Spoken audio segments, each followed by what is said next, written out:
and I'd like to welcome you to another episode of Let's Talk Film, a series where contemporary women get a chance to have their voices heard on the latest film releases. Today's film we'll be reviewing is the French film Intouchables, co-written and directed by Eric Toledano and Olilvier Nakache. I'm standing outside of Peace and Love Cafe on Greenwich Street in Tribeca. The term Tribeca is actually an acronym based on the words triangle below Canal Street. The triangle encompasses Canal Street, West Street, Broadway, and Vesey Streets.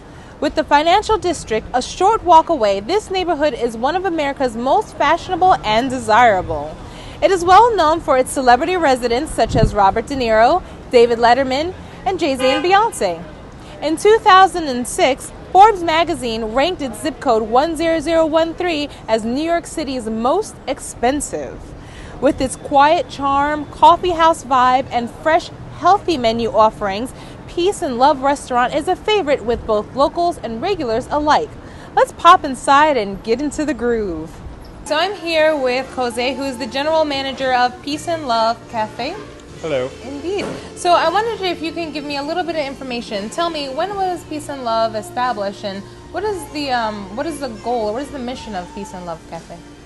Peace and Love was established 6 years ago, right here in New York City. This is the flagship store of our enterprise, which actually includes 3 other stores in Monterrey, Mexico. That's where our partners are from, and we've kind of grown down south, and we're in the process of growing up here once again in North America.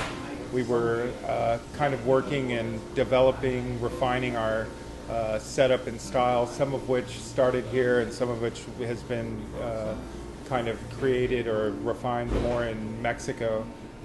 It is a cafe that is about art, people, and good food in a very comfortable, professional place to hang out.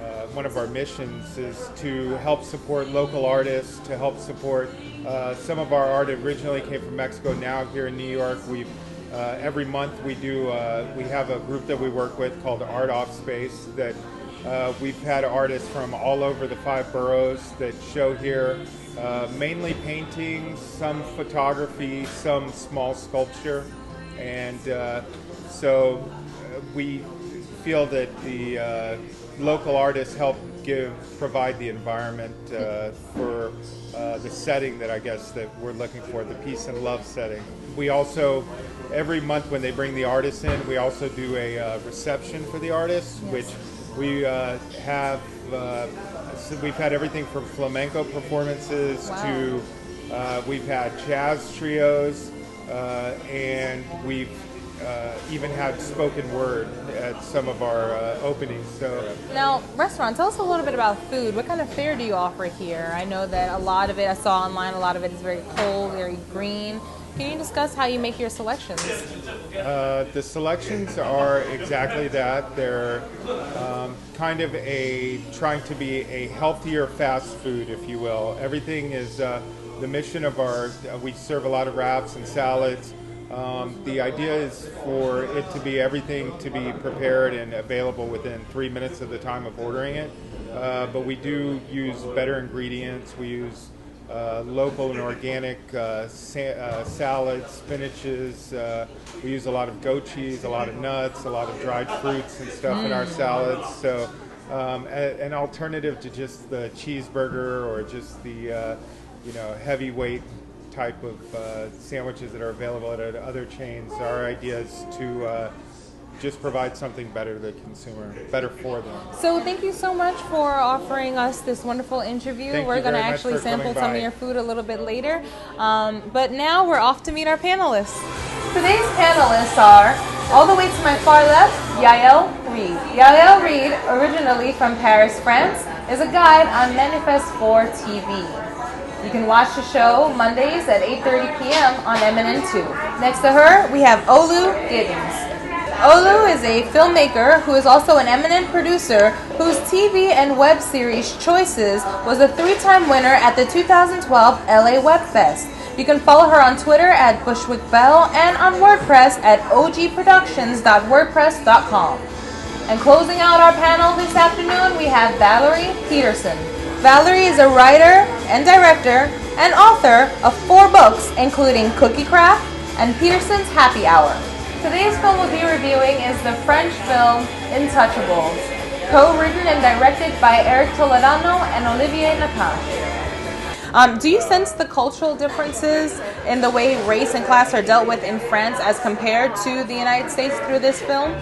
Well, it's funny because I read an article about this film and someone dubbed it Driving Monsieur Daisy. Wow. So, Wow. yeah, so there are people who will see this as a male The Help or a contemporary Driving Miss Daisy and see that a lot of America's racial issues around having that employer-employee relationship that's also a friendship and a companionship reflected in this film as well. Yeah. You know, so it's a matter of opinion. Of course, of course. Yeah. I didn't see this clash of class because it was two powerful, magnificent beings that had to meet. That's what I saw. I guess I identified with the movie so much that I didn't find that much different between here and there. I mean, I was saying that, French subtitles, I was saying earlier that I forgot I was reading subtitles. It is so accessible and just so, vibrant, and that I forgot that I was actually listening to a foreign language and reading subtitles while I was enjoying the film. I felt that it was very identifiable. And it had a lot of American cultural references. Cool Gang, Earth, Wind & Fire, Obama. That's what I'm talking about. What you see here is what you see in my country, so it's not much different to me. So does the film use the structure of romantic comedy to frame the platonic friendship between the two men? I wouldn't say they did. I felt like, if anything, it was structured kind of like the movie Rain Man, where you have a young, cocky guy who thinks it's all about him, and then you have this person with a disability who kind of he develops a relationship with. So, and I wouldn't consider Rain Man a romantic comedy. I mean, if we take that as the word romantic as a relationship, a powerful, emotional relationship between two beings, yes. Yeah. If you define it that way, kind of. I thought of it as a buddy comedy. I thought of it very buddy. Romance. Romance. Maybe a romance, because I'm like, it's really, and again, wait, I'm sorry, not to digress, but kind of like I Love You Man, where you have these two guys and they both have a need and they meet, and it's like, oh, they fulfill each other's needs. Like they've been long time together, long relationship that just... I feel like it was an Americanization of French film, because it really was lighthearted and not the deep. I didn't get the deep, angsty, French, like a lot of symbolism and layers and whatever. It was a very straightforward, clear, fresh. Fun. So then we can all agree that the humor and drama in this film were pretty well balanced. Oh, perfect. Definitely. Well it was perfect. Definitely.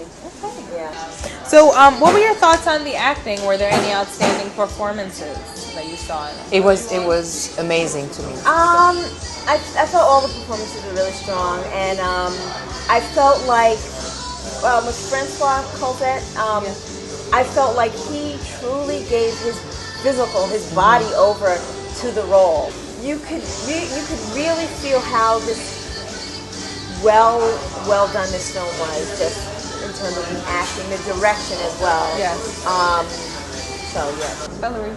Oh, I would say that all the characters, the ensemble was great, and I thought it was very well acted, from the stars to the more minor characters. His household staff, I thought they interacted all well together and were believable. They cared for this man in a lovely way. They cared about him. It wasn't just employment. They didn't seem like just employees, but it wasn't so. It just wasn't cozy. It was just in a nice way. They were pitch perfect. So what are your thoughts on the current marketing campaign for this film? Do you feel like you're seeing the exposure that you see represents the film to you? Is it appealing to American audiences? Well, I really haven't seen much of the marketing for the film. What I have seen, I think, has been geared more towards an art house crowd. And I think that if people beyond the art house crowd saw it, they would appreciate it. But I honestly feel like the best way to market the film would just be to have these actors go on talk shows and talk about it. Yes. In English, if they could, you know, because I feel like they are just as much of a selling point as the trailer would be. Of course. I will say that I saw the ads. I didn't even see a trailer for this before I went to see the movie, and I could see a very well edited trailer being a movie. You know, spreading it out beyond the art house, because I think the moments, the funny moments, transcend. The situation is very visual. The funny moments transcend language, and I think. I don't think the print ads do it justice. It is very art house. There's two unknown actors, big faces on the unknown actors, and you don't really get a really good sense of what the deal is. Yeah. The title wasn't a very good. I don't think it was the English translation of the title. I don't think was very effective. The Intouchables, it didn't. I don't think it really helped the marketing of it. I mean, they could have given it any English title, and The Intouchables didn't. I mean, I didn't hear the phrase brought up in the film. Who was supposed to be? I guess theoretically they were both intouchable, but what does that really mean? And if it had a more like straight to the point, title, Dries and Mr. So-and-so. Just get it over with. That's what it's about. Driving mystery. My driving mystery, I know. Wouldn't be a bad. Right. 2 pods and a quad. I know. And maybe, ironically, a trailer with a little hip-hop on it probably would help sell it here. When I saw the trailer, I just thought it was a sad movie, but I thought it was powerful, so I wanted to see it. I was attracted to it. I think it's a great film for American audiences. But me was new to me because when Stephanie introduced me to that movie, it was a surprise. I said, don't tell me anything. I don't want to know anything, plus it's French, let me enjoy it. She is American and she introduced me to a French movie. I adore that. Did you record or remember any of the reactions of the audience? Of course. The audience is really into it. So seeing all the French people looking at me behind like, okay, you understand faster than all the others. It was like a first laugh, French, and then the American afterward. So you could... So we were looking at, oh, you French, oh, you French. Exactly. So that was really funny, the reaction of the French first and then the American. And that was making me laugh to hear the American laughing. And so that was really, yes. And I would say too, which I found very interesting, because I generally do this, but a lot of times it doesn't happen, is that almost everybody in the audience I said stayed for all the credits. It's funny. Had I not had to go to the bathroom, that would have been me. I stayed for the credits. People even clapped at the end. I was as if it was a very satisfying experience. And I know I think that it's largely art house, more art house than not, but even generally when I did the Angelica, usually most people leave. It's true.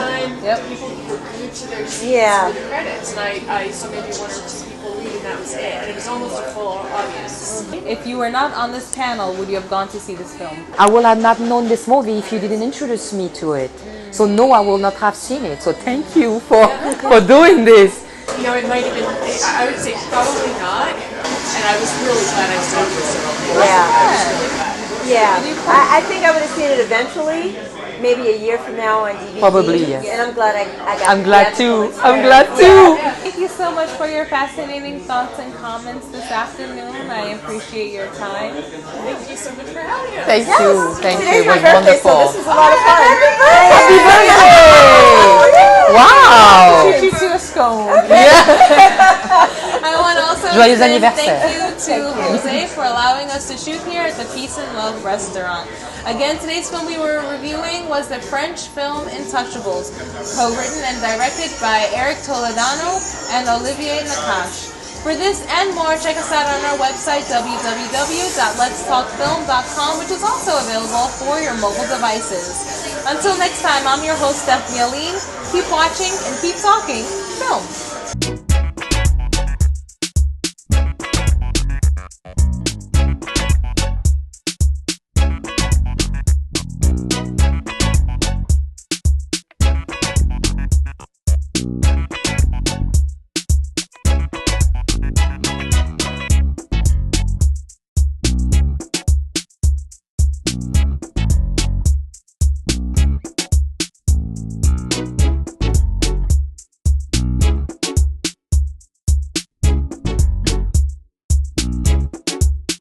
Bye.